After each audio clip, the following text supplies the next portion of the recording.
Influenceur par ici, influenceur par là. Pas une semaine sans un classement, un article, une polémique sur les influenceurs, parfois décriés, souvent adorés. Nul doute que les marques ne peuvent les ignorer et pourtant difficile de bien les connaître, de bien les comprendre, de savoir comment les utiliser, comment travailler avec eux au mieux sans faire d'erreur. Et finalement, les influenceurs ont-ils un rôle? À quoi servent-ils? À qui servent-ils? Avons-nous besoin d'eux? Vraiment? Pourquoi? Pourquoi faire? On en parle ensemble dans cet épisode numéro 245 de Bonjour PPC. Épisode 5, saison 2, définition. Allez, on est allé voir un petit coup de chez Wikipédia pour mieux comprendre ce qu'est l'influence. Allons-y. En psychologie, l'influence, c'est le processus par lequel une personne fait adopter un point de vue à une autre. L'influence opère une inflexion. Celui qui aurait pensé ou agi autrement s'il n'était pas influencé se dirige dans le sens que souhaite l'influent de façon apparemment spontanée.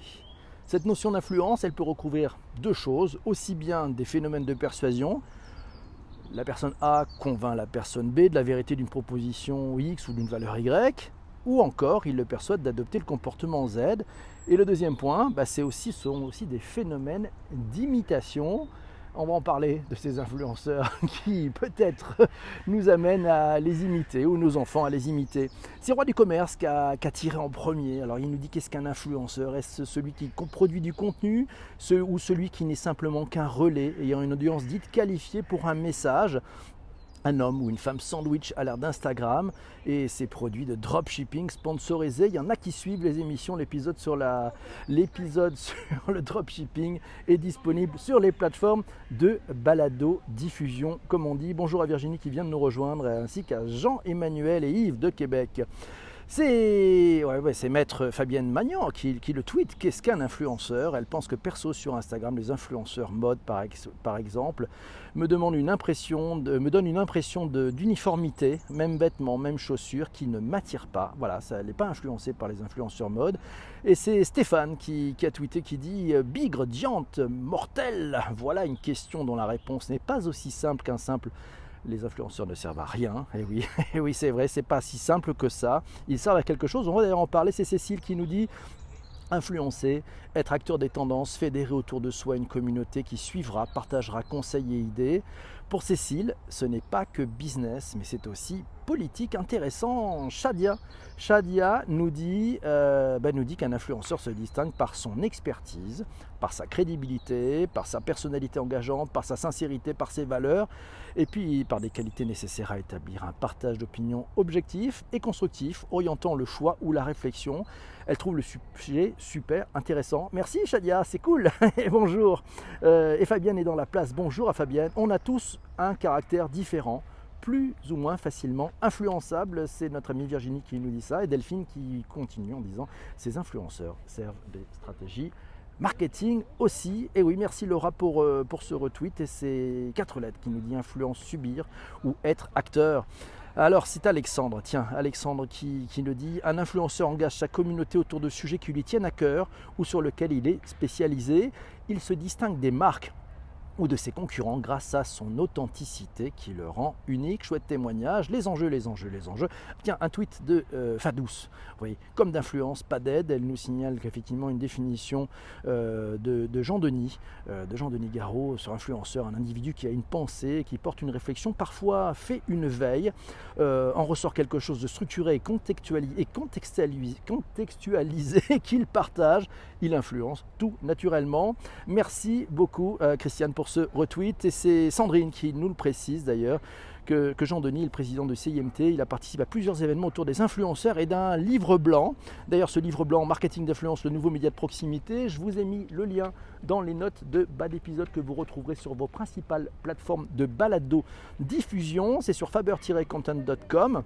Voilà, et on apprend que selon une étude de Doxa Imakina, 59% des 18-24 ans ont découvert un produit grâce aux influenceurs, tandis que 41% des Français ont acheté ou non un produit grâce aux influenceurs. Mieux ou pire pour l'annonceur, 40% des 18-24 ans font plus confiance aux influenceurs qu'à la publicité.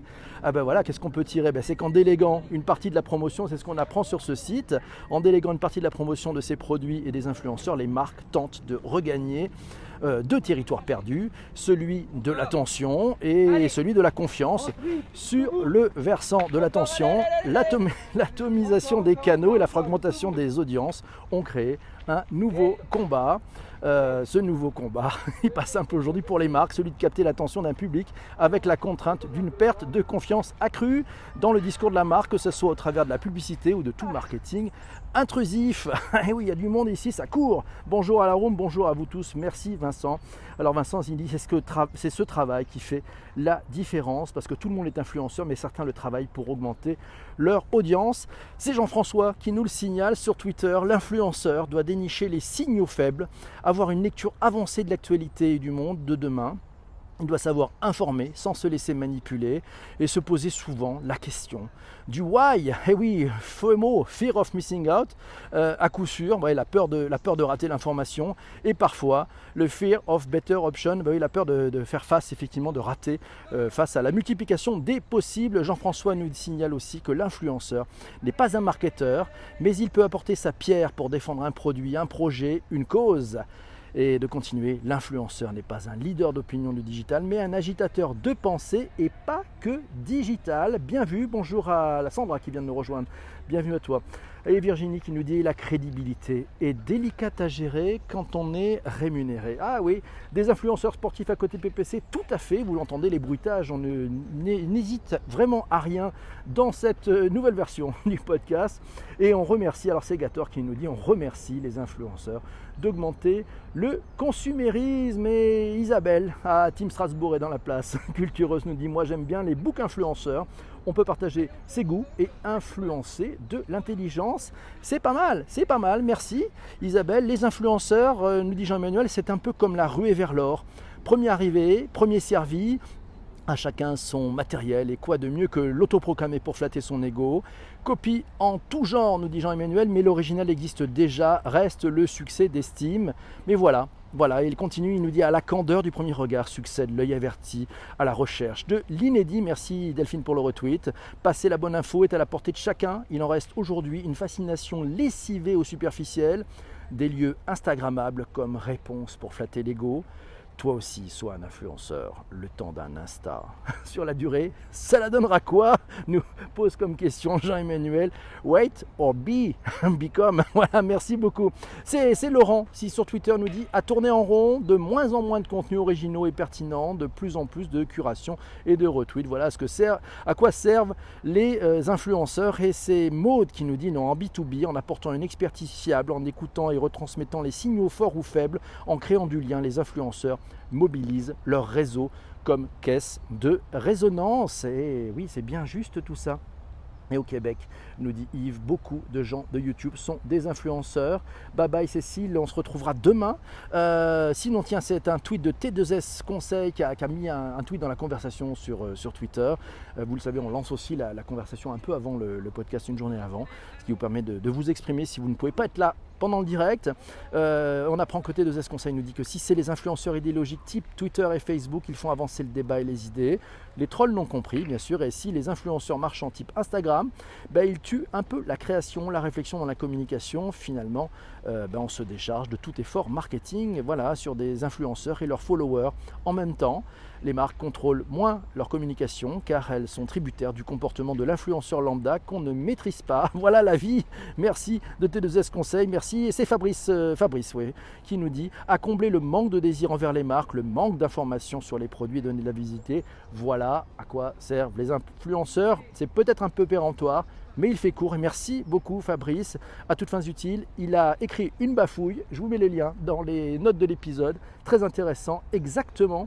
Et oui, c'est ça qui est bien. Je t'écoute pendant mon petit-déj. Voilà, suis-je un influenceur? Voilà, vas-tu reprendre un peu de café, Sarah? Je ne sais pas. C'est Annie qui nous dit un influenceur, c'est un homme et une femme comme les autres, qui sait engager sa communauté par son empathie, sa valeur ajoutée, ses contenus et qui refuse d'être appelé influenceur. Ne m'appelez pas influenceur. Et c'est Fabienne qui continue, qui dit qu'est-ce qu'un influenceur? Eh ben voilà, sur Instagram, il ne l'influence toujours pas. Voilà, c'est Damien qui nous dit tiens, j'ai pris un thé, est-ce que ça compte? Et oui, non, ça compte pas. Un influenceur pour lui, pour Damien, c'est un mot protéiforme, mais à son sens, le but reste le même. Crédibiliser un produit ou un service ou un événement auprès d'une cible précise, ce qui donnera peut-être des ventes, de la notoriété ou tout à fait autre chose. C'est Serendipité quand tu nous tiens.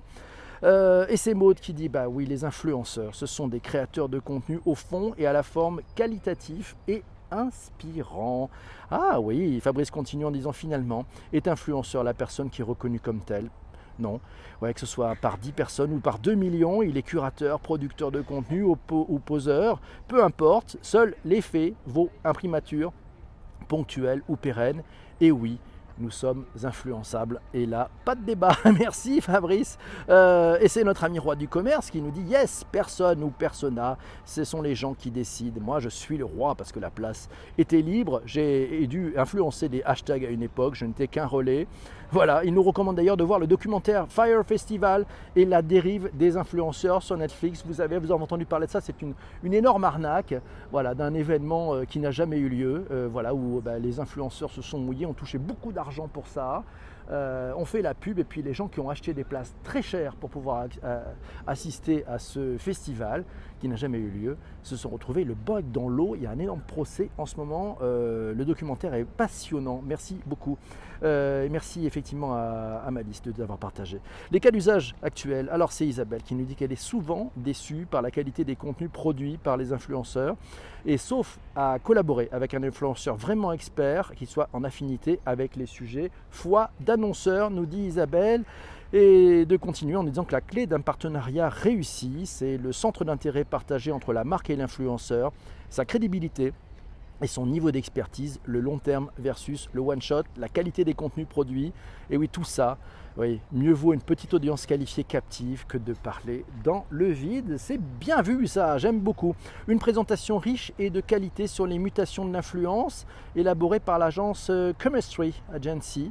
C'est un slide share, vous le retrouverez dans les notes de bas d'épisode. C'est Isabelle qui nous l'a trouvé. Avec un objectif de reach, de notoriété, il peut être intéressant de capitaliser sur le réseau d'un ou de plusieurs influenceurs le temps d'une campagne pour un lancement de produit ou pour communiquer sur un rebranding. Les influenceurs qui communiquent sur un produit ou un service sont une caution pour leur communauté, ils engagent leur crédibilité. Une marque qui s'associe à un influenceur sera entre guillemets validée, fermez les guillemets, et humanisée. Ouais, elle sera associée à un style de vie, à des valeurs. C'est Catherine qui le signale et qui nous signale effectivement sur Twitter. Les influenceurs, ces influenceurs qu'on adore détester. Cet article dont Delphine parlait tout à l'heure, ce sont des influenceurs, c'est des influenceurs comme les autres, sauf qu'au lieu de nous donner envie de faire comme eux, ils nous poussent à faire exactement le contraire. Et oui, ces influenceurs qu'on adore détester. L'influenceur, il est énervant, mais il a une fonction. Figurez-vous que cette Instagrammeuse qui vous donne envie de ne plus jamais commander de Golden Latte vous permet de mieux vous connaître, de mieux savoir ce que vous aimez ou non. Et oui, à lire cet article, c'est sur l'adn.eu. Et si on revenait à la genèse de la communauté de l'influence en se recentrant, merci Vincent pour ce retweet, sur l'intérêt et l'authenticité. C'est le point de vue d'Éric Maillard, un billet trouvé par Isabelle qui nous l'a recommandé. C'est sur Medium, vous avez le lien dans les notes d'épisode. C'est vrai, le monde de l'influence marketing a besoin d'un reset. On a tous observé ou testé des partenariats avec des starlets de l'influence qui n'apportaient pas de valeur ajoutée, voire qui s'avéraient contre-productifs tant ils étaient éloignés de l'identité et des messages de la marque. Souvent la distance est à ce point flagrante, nous dit Eric, qu'il est compliqué de distinguer l'approche d'influence de l'approche payée, vous savez, l'approche média. Voilà. On observe d'ailleurs une succession de coûts versus une collaboration à long terme. Les partenariats micro-influenceurs permettent de s'inscrire dans une approche plus qualitative, plus qualitative, effectivement, la proximité et l'adéquation avec ce que l'on appelle l'ADN de la marque est plus crédible et plus fort si le niveau d'expertise de l'influenceur est reconnu et respecté. Alors oui, bien sûr, c'est un travail de plus longue haleine pour les marketeurs, car un vrai partenariat où ce n'est plus l'influenceur qui s'adapte à la marque, mais la marque qui fait l'effort d'être à l'écoute de l'influenceur pour co-créer avec lui et s'installer dans sa sphère d'expression. Merci. Vincent nous dit l'influence est partout. La question est de savoir identifier et l'utiliser sur son objectif. Et Shadia nous dit les influenceurs apportent-ils de la crédibilité à la marque ou rassurent-ils le consommateur? Bonne question, merci. Et puis c'est Yves qui nous dit tu es un influenceur PPC. Mon Dieu, car tu nous apportes une belle approche nouvelle, merci. Les influenceurs sont morts. C'est Jean-François qui nous dit voilà, ils sont morts. Vive les KOL. KOL, ça s'appelle les Key Opinion Leaders. Ouais.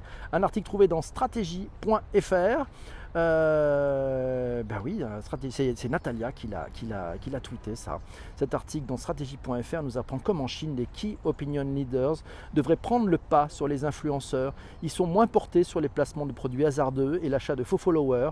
Ces KOL, ces Key Opinion Leaders, sont vus comme de véritables prédicateurs. C'est l'émergence d'une nouvelle génération d'influenceurs, de leaders d'opinion sur les réseaux sociaux et dans la vie réelle. Ils ne font pas ça pour l'argent, ils privilégient le sens.